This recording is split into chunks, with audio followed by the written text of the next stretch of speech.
ఆవేశం కావాలని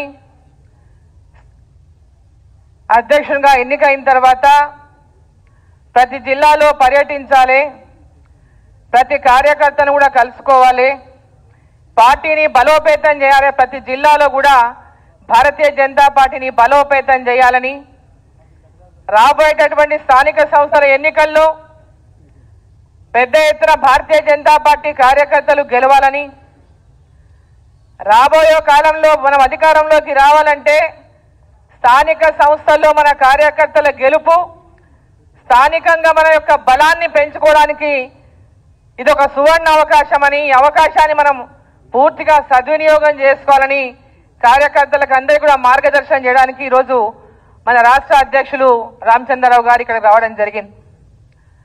ఈరోజు గ్రామాన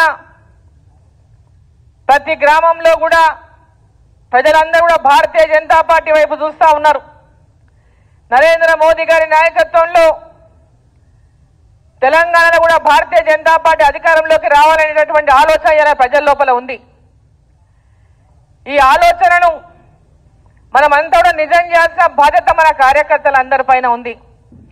ప్రజల్లోకి వెళ్ళాలి, ప్రజల మధ్యలో ఉండాలి.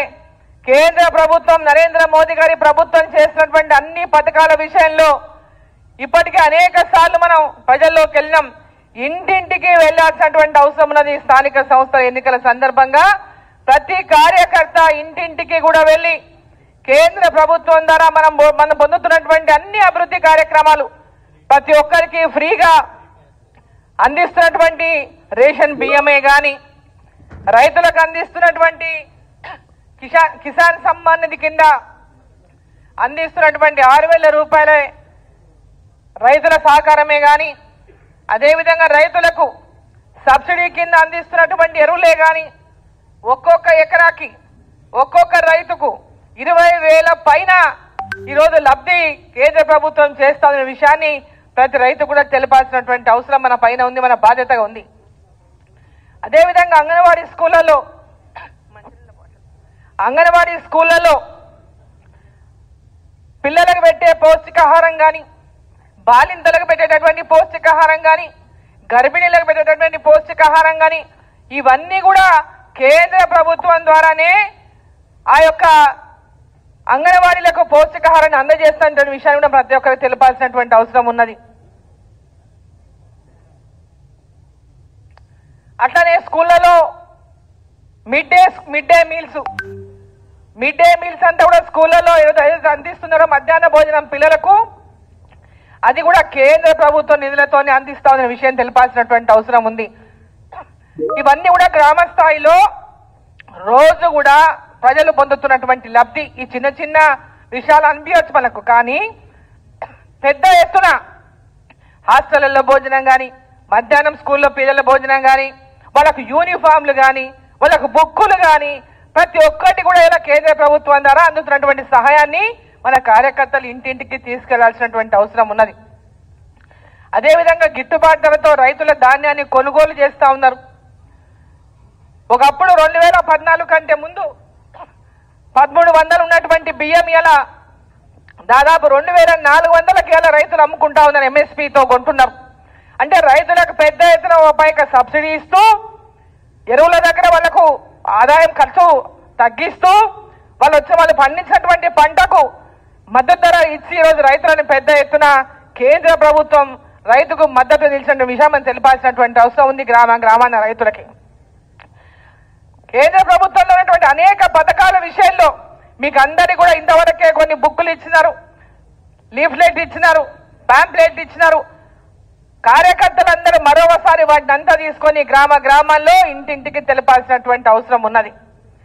అదేవిధంగా ఈ యొక్క రాష్ట్ర ప్రభుత్వం, ప్రస్తుతం ఉన్నటువంటి కాంగ్రెస్ ప్రభుత్వం తెలంగాణలో ప్రజలకు మాట ఇచ్చి ఎన్ని హామీలు అంటే 6 హామీలని మాట చెప్పి 420 హామీలు ఇచ్చి ప్రజలను మోసం చేసింది. 420 హామీలు ఇచ్చి తెలంగాణ ప్రజల్ని మోసం చేసి అధికారంలోకి వచ్చింది కాంగ్రెస్ ప్రభుత్వం. ఈరోజు 2 లక్షల రుణమాఫీ అని కొంతమందికే చేసిండ్రు. రైతు బంధు 15,000 ఇస్తాం సంవత్సరానికి అని చెప్పి 12,000 చేసి అది కొద్ది మందికే ఇచ్చిండ్రు. రైతు కూలీలకు సంవత్సరానికి 15,000 అన్నారు, ఇప్పటిదాకా 12,000 అని ఆ మాట కూడా ఎవరికి ఇవ్వలేదు. కౌలు రైతులకు 15,000 ఇస్తామన్నారు ఎకరాకి, ఎక్కడ కూడా కౌలు రైతులకు ఇప్పటిదాకా ఇవ్వలేదు. ఇట్లాంటి అనేక పథకాల విషయంలో స్కూల్లో అంటే పాఠశాలలో చదువుకుని కాలేజీ లెవెల్కి వచ్చి ఆడపిల్లలు ఎవరైతే డిగ్రీ చేస్తున్నటువంటి విద్యార్థులకి ఎలక్ట్రిక్ స్కూటర్లు ఇస్తామనేటువంటి మాట చెప్పిండ్రు, ఆ మాట తప్పిండ్రు. అమ్మాయిలు పెళ్లి చేసుకుంటుంటే ఆడపిల్లల పెళ్లి అవుతుంటే కళ్యాణ లక్ష్మి అని 1,00,000 రూపాయలు తులం బంగారం అన్నారు, అది మాట తప్పిండ్రు. ఇట్లా ప్రతి ఒక్క పథకంలో 2,000 రూపాయల పెన్షన్ 4,000 చేస్తామన్నారు, మాట తప్పిండ్రు. ప్రతి ఇంటికి 2,500 రూపాయలు మహిళలకు ఇస్తామన్నారు, మాట తప్పిండ్రు. ఇట్లా ప్రతి ఒక్క తప్పిన మాటలన్నిటి మీద కూడా ప్రజల్లోకి తీసుకెళ్లాల్సినటువంటి బాధ్యత ప్రతిపక్షంగా మన బాధ్యత మన పైన కార్యకర్తల పైన ఉందని చెప్పి ఈ సందర్భాన్ని నేను తెలియజేస్తా ఉన్నా.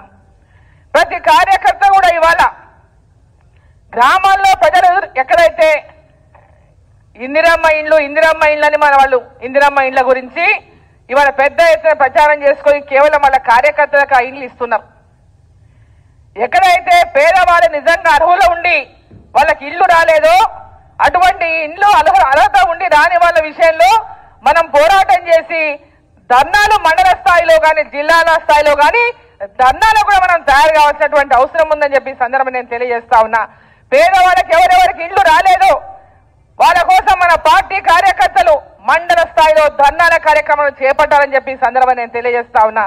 ఎక్కడికెళ్ళినా అమ్మ కాంగ్రెస్ వాళ్ళకి రాసుకుంటున్నారు పేర్లు, వాళ్ళ కమిటీ అంట వాళ్ళ పేర్లే రాసుకుంటుందని చెప్తున్నారు. మన కార్యకర్తలు కూడా మనం చెప్పినాం, ఎక్కడైతే ఏ గ్రామంలో అయితే నిరుపేదలు మిగిలిపోయిందో వాళ్ళ సర్వే పూర్తయ్యేటువంటి లేని వాళ్ళకి ఎవరికైతే ఇంతవరకు ఇల్లు ఇవ్వకున్నారో అటువంటి లిస్టులన్నీ కూడా మీరు ఫైనల్ చేసి ఇవ్వడం విషయాన్ని తెలపడం జరిగింది. మనం పోరాడడం వాళ్ళ కోసం సాధ్యమైనంత వరకు వారికి ఇల్లు ఇప్పించడానికి ప్రయత్నం చేద్దాం అనే విషయాన్ని కూడా ప్రతి కార్యకర్తకు ప్రతి మండలాధ్యక్షుడు కూడా చెప్పడం జరిగింది. ఆ విషయాల్లో మనమంతా కూడా ఈ ప్రభుత్వం ఎక్కడైతే ప్రజలకు ఇచ్చిన హామీలు నెరవేర్చకుండా ఉన్నదో వాటిపైన పోరాటాలు చేయాల్సినటువంటి బాధ్యత అవసరము ఈరోజు స్థానిక సంస్థల ఎన్నికల ముందు మన అందరిపైన ఉందని చెప్పి సందర్భాన్ని నేను తెలియజేస్తా ఉన్నా. ఆ దిశగా మన కార్యకర్తలందరూ సిద్ధంగా ఉండి ప్రతి మండల కేంద్రంలో కూడా ప్రభుత్వ వ్యతిరేక విధానాలపైన వాళ్ళు అమలు చేయనటువంటి హామీలపైన పోరాటాలు చేయాలని చెప్పి ఈ సందర్భాన్ని నేను కోరుతా ఉన్నాను. ఆ దిశ మనం ముందు గజాలని చెప్పి ఈ సందర్భాన్ని నేను కోరుతా ఉన్నాను. అదే కాకుండా ఇవాళ మన జిల్లా అభివృద్ధి విషయానికి వస్తే, సాగునీటి ప్రాజెక్టుల విషయానికి వస్తే మన జిల్లాలో పాలమూరు రంగారెడ్డి, ముఖ్యంగా ఈ పాలమూరు పార్లమెంటులో పాలమూరు రంగారెడ్డి ప్రాజెక్టు జూరాల దగ్గర నుంచి నీళ్లు తీసుకొని కనుక చేసుంటే ఈ పాటికి మహబూబ్ నగర్ పార్లమెంట్ లోని అన్ని నియోజకవర్గాల్లో సాగునీరు అంది ఉండేది రైతులకి. అప్పుడున్నటువంటి టిఆర్ఎస్ ప్రభుత్వం జురాల నుంచి కాకుండా తీసుకుపోయి శ్రీశైలం బ్యాక్ వాటర్ లో నార్లాపూర్ దగ్గర నీళ్లు తీసుకొని ఇంకా పెట్టడం వల్ల ఈరోజు ఆ నీళ్లు మనకు రానటువంటి దుస్థితి ఏర్పడింది. పాలమూరు రంగారెడ్డి పేరు మాత్రమే పాలమూరు రంగారెడ్డి. ఆడ పాలమూరు లేదు, రంగారెడ్డి లేవు, రెండు లేవాడ. ఆడ నాగర్ కర్నూలు నల్గొండకు పోతాయి నీళ్లు, పాలమూరుకు వచ్చేటటువంటి పరిస్థితి లేదు. ఈరోజు ఈ రాష్ట్ర ప్రభుత్వం మీద మనం అంతా కూడా ఒత్తిడి చేయాల్సినటువంటి అవసరం ఉన్నది. పాలమూరు రంగారెడ్డి పాత డిజైన్ ఏదైతే 7 నియోజకవర్గాలకు నీళ్లు ఇవ్వాలని ప్రతిపాదన ఉండేనో దానికి రాష్ట్ర ప్రభుత్వం ఖచ్చితంగా చేపట్టాలనేటటువంటి విధంగా మనమందరం కూడా ఈ రాష్ట్ర ప్రభుత్వం మీద ఒత్తిడి తేవాలని చెప్పి నేను కోరుతా ఉన్నా. దాన్ని కూడా మనం ఆ ఉద్యమాన్ని కూడా సిద్ధం కావాలని చెప్పి ఈ సందర్భంగా నేను కార్యకర్తల్ని కోరుతా ఉన్నా, రైతులను కోరుతా ఉన్నా. అది చాలా ముఖ్యమైనటువంటి ప్రాజెక్టు పాలమూరు రంగారెడ్డి. ఆ పాలమూరు రంగారెడ్డి ఈ ప్రాంతం అంతా కూడా సస్యశ్యామలం కావాలి. అటు నెట్టెంపాడు, కల్వకుర్తి, భీమా, కోయిల్ సాగర్ ద్వారా కొంత భాగం దాదాపు 10 లక్షల ఎకరాలకు నీళ్ళు అందుతా ఉంది. ఇంకో 10-12 లక్షల ఎకరాలకు నీళ్లు అందితేనే పాలమూరు జిల్లా సస్యశ్యామలం అవుతుంది. ఈ యొక్క జిల్లాలో ఈ మిగిలిన ప్రాంతానికి నీళ్లు అందివ్వాలని ఆనాడు మరి పాలమూరు రంగారెడ్డిని నేను మంత్రిగా ఉన్నప్పుడు పట్టుబట్టి దాని సర్వే కోసం జీవోని విడుదల చేయించినాం. అయితే కేసీఆర్ గారు అధికారంలోకి వచ్చినాక జూరాల దగ్గర చేపట్టాల్సిన ప్రాజెక్టును మరి అక్కడ శ్రీశైలం బ్యాక్ వాటర్ దగ్గర కొల్లాపూర్ దగ్గర తీసుకుపోవడం వల్ల 1000 కోట్లు, ఇక్కడ 10,000, ఆ రోజు 10,000 కోట్ల అంచనాలు ఉండేదాన్ని డిపిఆర్ చేసినప్పుడు. అక్కడ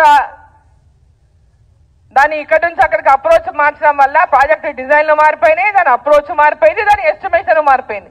50-60 వేల కోట్లకు దాని ఎస్టిమేషన్ పెంచిండ్రు. ఈ రోజు మన ప్రాంతం ఏమో అట్లనే నీళ్లు లేకుండా మిగిలిపోయింది.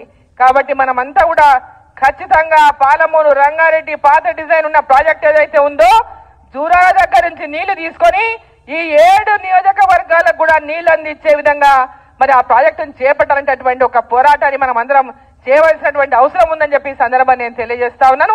దానికి లీడ్ చేయడానికి నేను ముందుంటా, మీరందరూ నా ఎంబడి ఉంటే ఆ ప్రాజెక్టు కోసం కూడా పోరాటం చేస్తామని చెప్పి తెలియజేస్తా ఉన్నా.